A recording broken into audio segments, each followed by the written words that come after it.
Hello, everybody. Welcome back to the Tears Take. I am recapping The Real Housewives of Orange County, Season 19, Episode 10. It's called Whine or Champagne. So in this episode, we are getting a callback to last year when the group split up for separate trips. I think last year they went to Big Bear and somewhere else.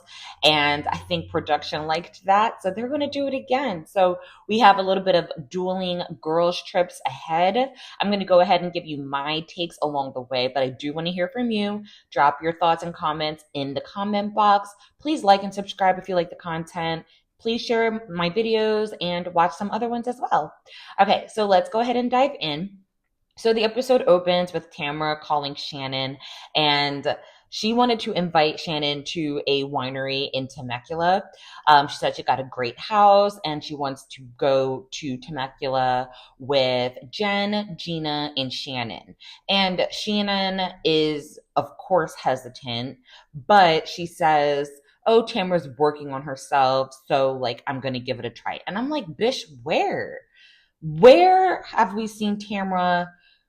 Where have we seen Tamra working on herself besides her therapist appointment that she lied in? Can someone let me know? Let me know in the comments. Please, let me know. Okay, so then we have another scene where Emily meets up with Tamra. And, listen, I can't stand Emily, but I will say that she does look good in this updated confessional look because we know she looked a mess in that other one with that strappy thing she was wearing. That was not it. She does look good in this confessional, so I will give credit where credit is due. So they meet up. Emily just kind of talks about her ongoing storyline with her son Luke, and she's really having the realization that she needs to parent her kids differently in the way that they need. And she just was sharing some more about that. On the other hand, Tamra is talking about how she invited Shannon to the trip and she was hesitant. I'm like, Tamra, what did you want? You dragged that girl from A to Z last year. You're lucky she took your call.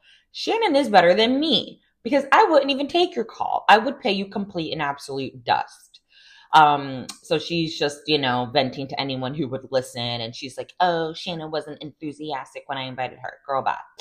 Okay. So then we have another scene where Gina, Jenn, and Shannon meet up, and Gina and Jenn are essentially just trying to convince Shannon to go on the trip and, hey, we're going to have fun. We know Tamra sucks. They didn't say that part, but I'm reading through the lines, okay? We know Tamra sucks, but hey, we'll be there. We'll make it fun. We're going to have fun. AKA producer said, bring you on the trip. Okay. And then we see a short scene with Heather. She's doing her podcast and she just mentions the importance of giving others a voice. And so she was just sharing her platform with someone in the trans community, I believe. And, again, just using her platform for good, giving others the space to talk about their experiences. And so that was really cool. Okay. So then we see a scene with Jenn and Emily. And I'm like, Emily, you're really going on this theme of like animal rescue. I do not comment below if you remember Emily like positioning herself as this like great animal lover. I don't remember that. Nothing's wrong with it. I love animals as well, but it's just odd that like this is the season. She's like, oh, I love animals. It's weird. Anyway. Jenn and Emily go to an animal shelter. So in this scene, Emily talks about Luke and how her and Shane have different styles with him. She more so coddles him, and Shane is kind of like, okay, brush it off, like you'll be good. And so they have like really different approaches. And then she also brought up that like because there's like a need for like more focus on Luke, that it's starting to affect the other kids, because remember, Luke has a twin brother and then they have an older sister in the house. Shane has one or two other kids that are older that he had before Emily, but in the house it's the little boy and another little girl. And so she said, now it's starting to kind of affect the other kids because we're spending so much time kind of focused on Luke. I think that's a really real thing. And I think, if Emily just cuts out all of her other BS, she is saying a lot of things this season that I think a lot of families, a lot of women can relate to. It's just when she gets into like her pot stirring and her pick me ways and her like her weirdo shticks that she thinks are funny, that's when it's like such a turnoff. But when she is really just saying the things that she's going through in terms of parenting and mothering and how that's affecting your marriage, all of that is so real. So it's like, Emily, lean into that. I would prefer if she did that without exploiting like his diagnosis and things like that, because he's a minor and he should be protected more, in my opinion. But all of the other things that come along with that are so real. And I would respect her more if she just stayed with that instead of all of her other BS and her other clownery. I will say in that scene, even though Jenn, you are no longer my MVP, Jenn did do a great job of encouraging her and, I think motivating her to just kind of like get through it and making her, feel better that, she's doing the best that she can. So Heather calls Emily and invites her to a sleepover with Gretchen and herself. And, as I said, it's so produced. It's so like, producer says, okay, it's time to split the groups. Here's what's going to happen. But all right, we'll go with it. So we see a scene with Tamra. She's packing with her daughter and she she's packing for her trip with her daughter, and she shows her daughter like, oh, here's a book that I want to give Shannon, and I forget what it is. I think it's like How Not to Be a or I think it's something like that, but it's basically some passive aggressive petty book, and it's like, do you want to make up with her or not? And people crack me up how you can mistreat somebody and then when they have a response, you get mad. Can someone make that make sense? You throw a rock when someone throws a boulder or someone walks away because they don't want to get rocks thrown at them anymore. You have the nerve to have an attitude. People are crazy. Tamra, get some medication. And I'm not even saying that in a demeaning way.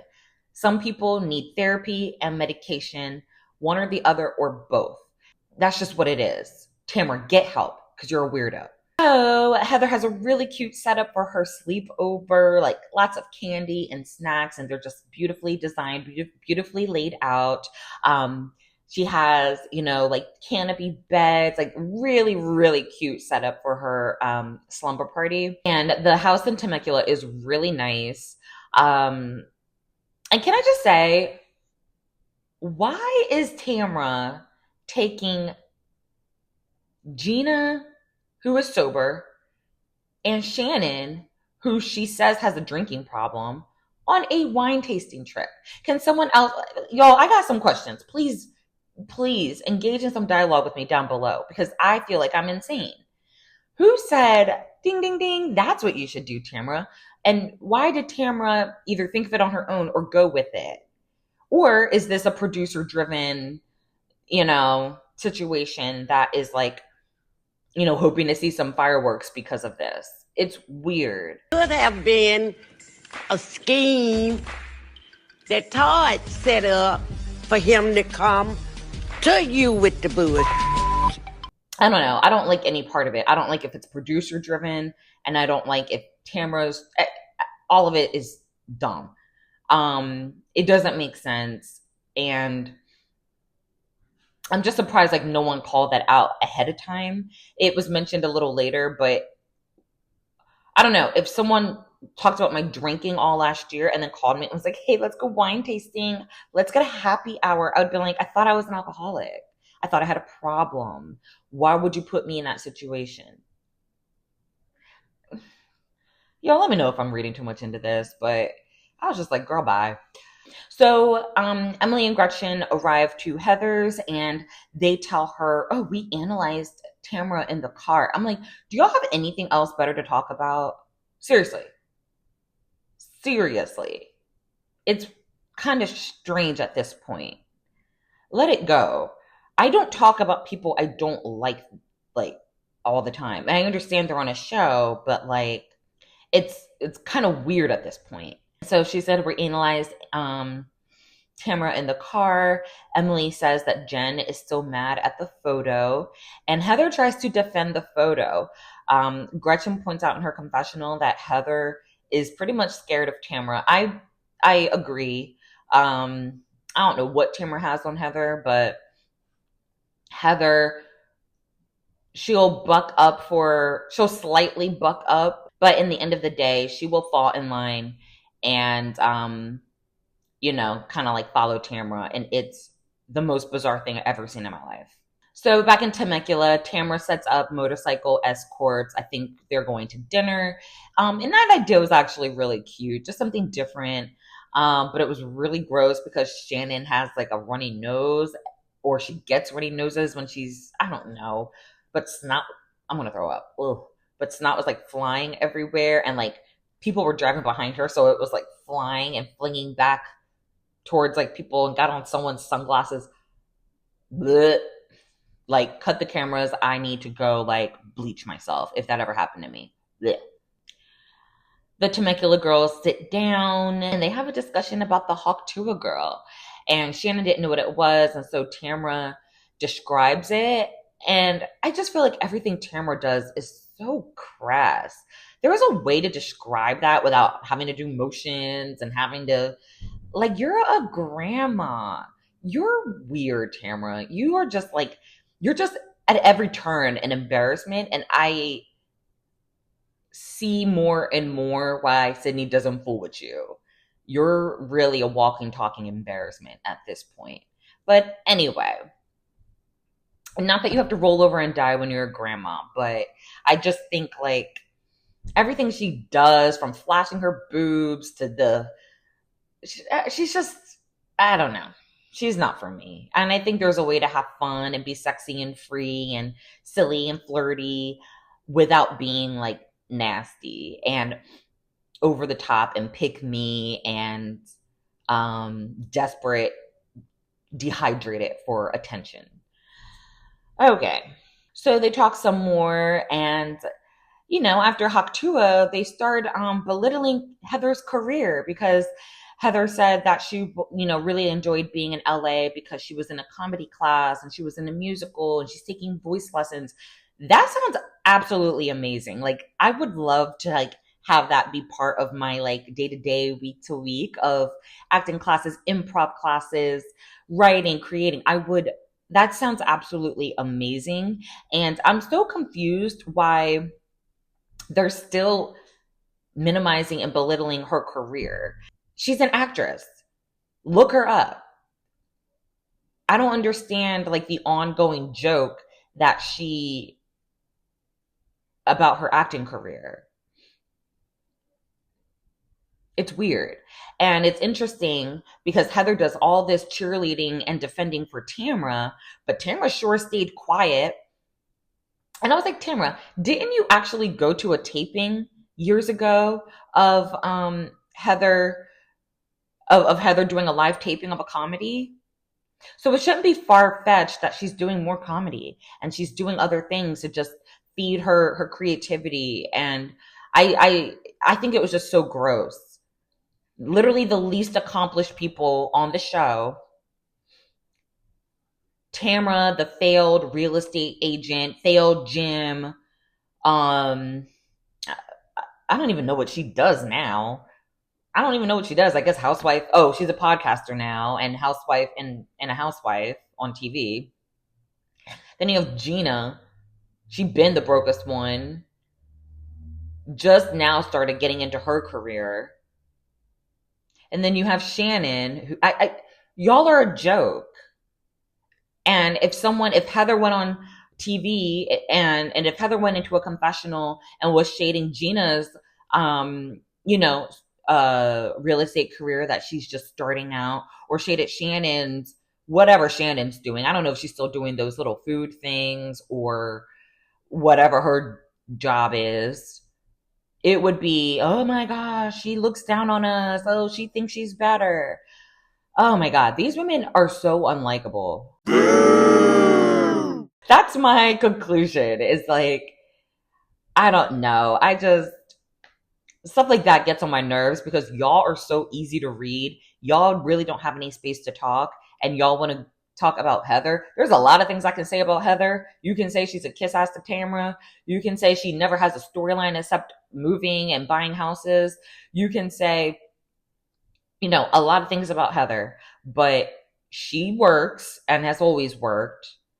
And I don't recall her ever like demeaning someone's career. She questioned Alexis about, oh, you're a newscaster. Like, how does that work? You never went to journalism school. Like, she has questioned, but she was never taking years and seasons of, oh, are you really an actress? Are you really a singer? Are you like, all right, I spent too much time on those batches.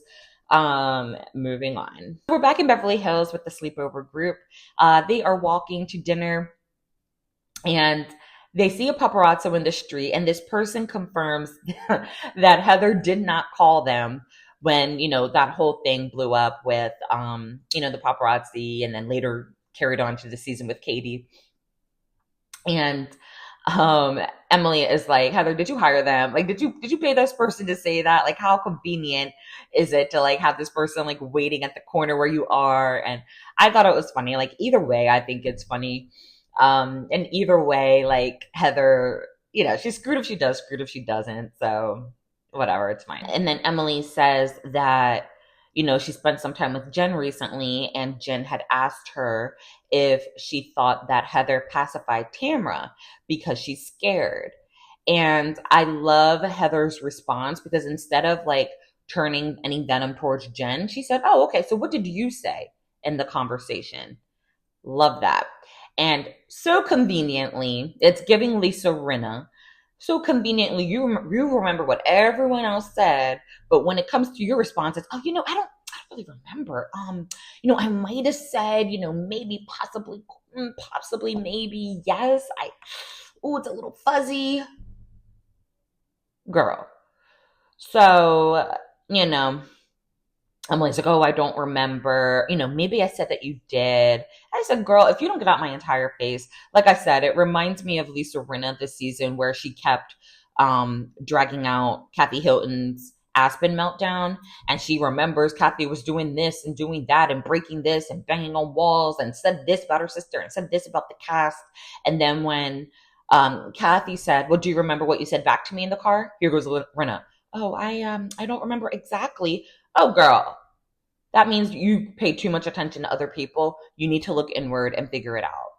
So basically, in response to that, Heather says, what Jenn saying that is BS, because Heather's the only one that stood up to Tamra after New Orleans and told her behavior was not okay. Meanwhile, the other group were the ones like pacifying her. And, they rolled the footage and showed Heather and Tamra having that sit down, and Heather standing up for herself, like, no, I did check up on you. I didn't like the way you left, blah, blah, blah, blah. And then you see at the beginning of Emily's Persian New Year party, as soon as Tamra came in, they all just, especially Emily and Gina, they flocked to her and was like, oh, it's okay. Oh, we forgive you. Oh, we're sorry. And they were very quick to smooth it over. And I said, touche. I still believe that Heather is overall scared of her and a follower of Tamra, but in this instance that she pointed out was completely correct, and I can only roll with that. So back in Temecula, Shannon and Jenn go for a walk, and Shannon's like slipping and falling as usual. I'm like, girl, learn to walk. Like, it's her shtick of like, it's just so like, okay, we get it. Separately, Gina and Tamra talk, and Tamra says that Shannon was hesitant because she holds grudges. And I'm like, again, I'm allowed to be mad at you for you doing something to me, okay? Okay? It's not holding a grudge. It's a response to your terrible behavior and treatment. People are crazy. Gina says that Jen's still upset about the photo. And Gina says that it was Heather that labeled it a fat photo. And I love that production rolled back the tapes, and it shows that Gina was lying. Heather never said that. Gina was adding that extra sauce to it. And so now Tamra has it out for Heather, because now she's like, oh my gosh, why is Heather going around saying it's a fatty photo? And why is Heather spinning things to make it worse? But in reality, that little mix up and that little added sauce came from Gina. So I'm glad production had Heather's back for that part. So the Temecula crew are at dinner. The place and the food look good. Tamra brings up to Jenn that the girls mentioned her unresolved feelings, and Jenn asks what were her intentions behind the photo. Tamra says that Jenn just changed completely, and Jenn says in a confessional, yeah, she was lonely at the time in her marriage. She had all these kids. It's an isolating time, and so she found comfort in food. I love me some food. I'm always finding comfort in food. Tamara says, oh yeah, now her boobs are out all the time and she's just a completely different person. And it might be Ryan's influence. And I'm like, are her boobs out all the time? I don't get that from Jenn. I see her working out. I see her, really fit, but I don't see her looking, I don't see her doing the most at all. At all. I always see her in something covered, really cute, unless she's in like a bikini. So I'm like, Tamra, what are you talking about?